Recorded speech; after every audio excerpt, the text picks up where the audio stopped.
아마도 고현정의 인생에서 가장 큰 슬픔은 그녀의 직업적 실패나 개인적인 사건들뿐만 아니라 인생에서 가장 소중한 것들을 지키지 못할 때 느끼는 깊은 상실감일 것입니다. 그녀의 가장 아픈 기억 중 하나는 2003년 신세계 재벌의 상속자인 용진정과의 이혼과 관련이 있습니다. 8년간의 결혼 생활은 논란과 원치 않는 대중의 관심으로 끝났지만 그녀의 마음을 아프게 한 것은 그들의 사랑의 파경이 아니라 두 자녀, 정혜인과 정혜찬의 양육권 상실이었습니다. 이혼 후 아이들의 양육권은 용진정에게 주어졌고 고현정은 자신이 무엇보다도 사랑하는 두 아이들과 몇 년간 떨어져 지내야 할 처지에 놓이게 되었습니다.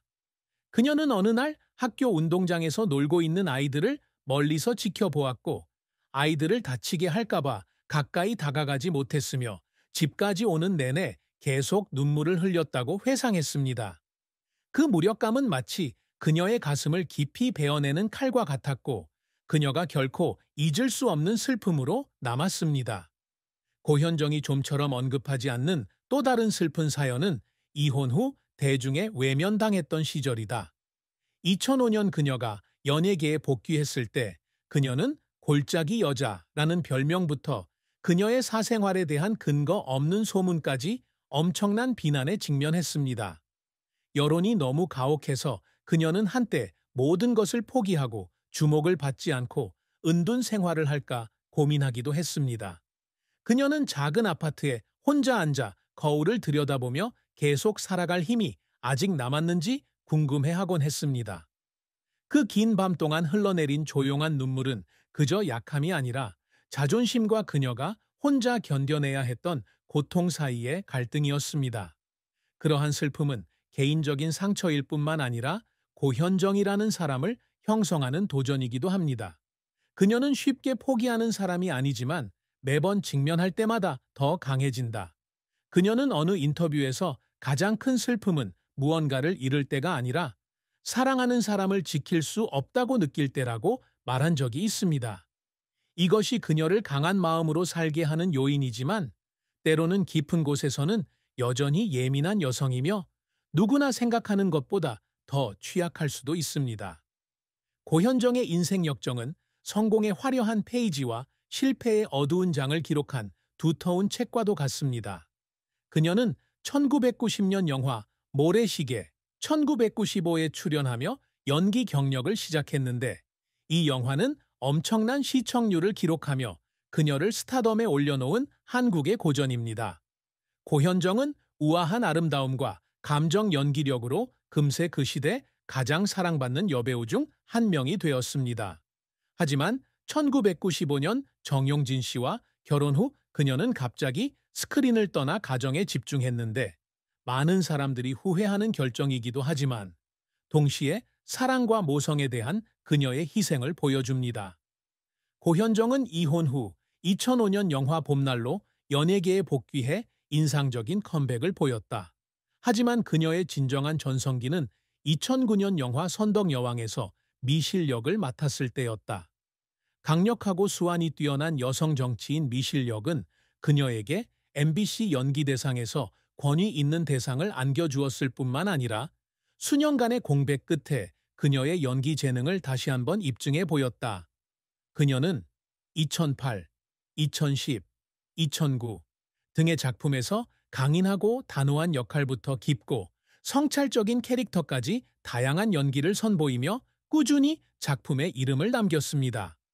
그녀의 나이를 초월한 아름다움과 독특한 기질은 그녀를 한국 연예계에서 우아함과 재능의 아이콘으로 만들었습니다.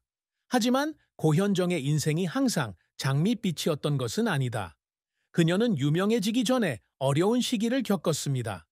첫 역할은 주목받지 못했고 그녀의 능력이 의심받았습니다.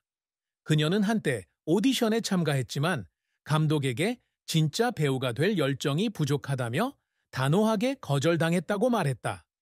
그 말을 한 후 그녀는 몇 시간 동안 차 안에 앉아 실패감과 자기 의심에 휩싸여 울었습니다. 하지만 그녀는 포기하지 않고 시간을 들여 배우고 연기 수업을 듣고 각 대본을 연구해 자신의 실력을 향상시키기로 결심했습니다. 고현정이 겪었던 또 다른 실패는 영화 잘 알지도 못하는 척 이천구이 기대했던 흥행을 거두지 못했을 때였다. 그녀는 역할에 맞춰 외모를 바꾸는 것부터 역할을 진정성 있게 연기하는 것까지 많은 노력을 기울였지만 관객과 평론가들의 반응은 긍정적이지 않았습니다. 그녀는 어느 날 초연이 끝난 후 방에 혼자 앉아 얼굴을 가리고 울기도 했습니다.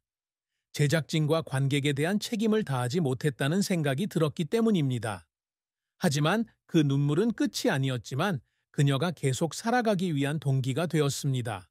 그녀는 야심찬 정치 드라마 대물에서 한국 최초의 여성 대통령을 연기하며 더 강해졌고 이 역할로 또 다른 대상을 차지하며 그녀가 결코 실패에 굴하지 않는다는 것을 증명했습니다. 고현정의 노력은 연기에만 그치지 않는다. 그녀는 또한 고현정의 질감 2011과 같은 책을 제작하고 쓰는데 손을 댔는데 이 책에서 그녀는 자신의 삶과 개인적인 경험을 공유했습니다. 그녀는 한 장 한 장을 끝내기 위해 밤새워 책을 쓴 적도 있고 책이 출판되었을 때는 독자들의 마음을 감동시키는 자신의 글을 보고 감동의 눈물을 흘렸다고 합니다. 그러한 인내와 열정 덕분에 그녀는 탄탄한 경력을 쌓을 수 있었고 명성뿐만 아니라 청중과 동료들의 존경도 받았습니다. 고현정의 가슴 깊은 곳에는 항상 그녀가 끊임없이 추구하는 위대한 목표가 있습니다. 그녀는 유명한 여배우가 되는 것뿐만 아니라 한국 영화사에 자신의 흔적을 남길 수 있는 예술가가 되는 것을 원한다. 그녀는 미실과 같은 복잡한 캐릭터를 연기하는 것부터 보다 현대적인 역할에 도전하는 것까지 각각의 역할을 통해 자신의 한계를 넓히려고 노력합니다. 그녀는 선덕 여왕의 진정성을 부여하기 위해 수개월 동안 역사 문헌을 연구하고 여왕처럼 걷고 말하는 법을 배웠습니다. 어느 날 그녀는 긴 하루의 촬영을 마치고 지쳐서 촬영장에서 쓰러졌지만 여전히 미소를 지으며 제작진에게 더 잘하고 싶다고 말했습니다. 고현정은 배우로서의 활동 외에도 자녀들이 자랑스러워할 수 있는 엄마가 되는 것을 목표로 하고 있다. 이혼 후 정혜인과 정혜찬을 직접 키우지는 못했지만 그녀는 항상 두 사람과 연락을 유지하려고 노력했으며 특별한 날이면 선물과 직접 쓴 편지를 보내곤 했다. 그녀는 아들 혜인이의 생일에 긴 편지를 썼지만 답장이 없었고 너무 보고 싶어서 잠을 잘 수 없어 울었다고 합니다. 하지만 그녀는 포기하지 않고 멀리서 자녀들이 자라나는 모습을 조용히 지켜보며 언젠가는 자녀들도 그녀의 사랑을 이해하리라는 희망을 품었습니다. 그녀에게 가장 큰 성취는 상이 아니라 사진으로라도 혜인과 혜찬의 미소를 볼 수 있다는 것입니다. 고현정은 끊임없이 새로운 프로젝트에 도전하고 있다. 그녀는 자신이 감독하는 영화를 제작하고 싶다는 열망을 표현했는데 그 영화에서 역경을 극복하는 강한 여성들의 이야기를 들려줄 수 있는데 이는 그녀의 삶과 가까운 주제입니다. 그녀는 또한 자선 활동에 참여하여 고아와 도움이 필요한 여성을 조용히 지원하는데 이는 그녀에게 두 번째 기회를 준 삶에 대한 보답의 한 방식입니다. 그녀에게 있어서 성취란 단지 명예나 돈만이 아니라 지금까지의 여정을 되돌아보며 자신이 온 마음을 다해 사랑하며 삶을 충만히 살았다는 만족감을 느끼는 것입니다. 고현정과 용진정의 사랑 이야기는 아름다운 이야기였지만 동시에 비극과 슬픔으로 가득 차 있었습니다. 두 사람은 1990년대 초반에 만났는데 당시 고현정은 떠오르는 스타였고 정용진은 한국에서 가장 부유하고 강력한 가문 중 하나인 신세계 그룹의 상속자였습니다.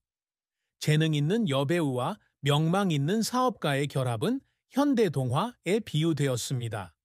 그들은 1995년 5월 26일 호화로운 결혼식을 올렸고 초기에는 행복하게 살았으며 1996년에 정혜인, 2000년에 정혜찬이라는 두 자녀를 낳았습니다.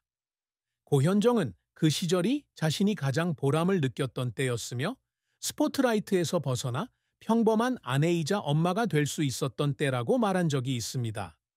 하지만 그들의 결혼 생활에 점차 균열이 생기기 시작했습니다. 용진정 씨, 집안의 압박, 생활 방식의 차이, 시댁의 엄격한 통제 등은 고현정 씨를 숨 막히게 만들었다. 그녀는 한때 인터뷰에서 시어머니로부터 재벌가의 며느리 역할에 적합하지 않다는 비난을 받았고, 그로 인해 우울증에 빠졌다고 밝혔습니다.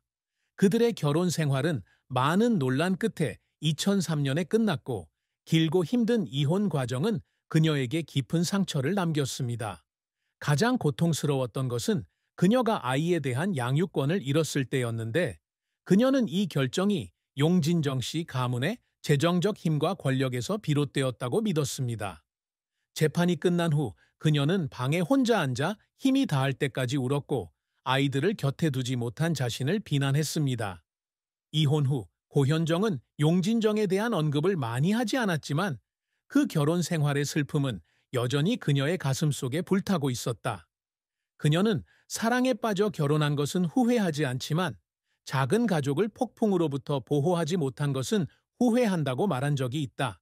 그 후 몇 년 동안 그녀는 혼자 살며 직업과 아이에 집중했지만, 깊은 마음속으로는 여전히 새로운 사랑을 갈구했습니다. 그녀가 겪은 고통을 이해하고 함께 나눌 수 있는 사람 말입니다.